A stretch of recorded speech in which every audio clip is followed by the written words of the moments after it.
วัสดีครับและในวันนี้เราจะมาลองทดสอบหุ่นยนต์เครื่องดูดฝุ่นกันในตอนที่2นะครับวันนี้เราจะมาลองดูว่าประสิทธิภาพในการดูดของเครื่องดูดฝุ่นอันนี้นะครับสามารถจะดูดได้ครบพื้นที่ทุกตารางเมตรหรือเปล่าซึ่งเราจะทดสอบด้วยการนำเศษกระดาษนะครับอย่างนี้นะครับเล็กๆอย่างนี้ไปโปรยให้ทั่วๆดูว่ามันจะสามารถดูดได้หมดหรือเปล่านะครับ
โอเคครับเราก็โปรยได้ทั่วแล้วนะครับจะสังเกตว่าตรงนั้นผมได้ลองโปรยกระดาษให้ชิดติดกำแพงดูด้วยนะครับเพื่อจะดูว่าประสิทธิภาพการดูดเนี่ยถ้าเกิดไปอยู่ใกล้ๆกับกำแพงเนี่ยจะสามารถดูดเศษฝุ่นหรือว่าเศษขยะออกมาได้หมดหรือเปล่านะครับเดี๋ยวเราลองทดสอบดูกันครับ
ครับแล้วก็เสร็จไปแล้วนะครับการทดสอบ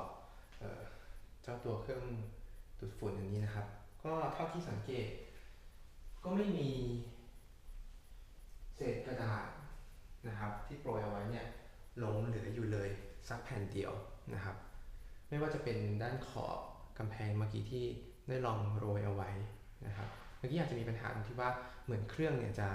เขาไม่สามารถกลับเข้าไปสู่แท่นชาร์จได้เนื่องจากเพราะว่ามีสายไฟเนี่ยของตัวเครื่องเนี่ยไปบังตัวแท่นชาร์จนะครับทำให้ตัวเครื่องเนี่ยไม่สามารถติดต่อกับตัวแท่นชาร์จได้เพราะฉะนั้นก็ถ้าเกิดคนไหนจะใช้เนี่ยก็ต้องระวังไม่ให้มีอะไรไปบังตัวแท่นชาร์จเอาไว้นะครับโอเคครับก็เดี๋ยวไว้ครั้งหน้าจะมาทดสอบเรื่องอะไรกันเดี๋ยวเราจะมาดูกันอีกทีแล้วกันครับขอบคุณที่รับชมครับ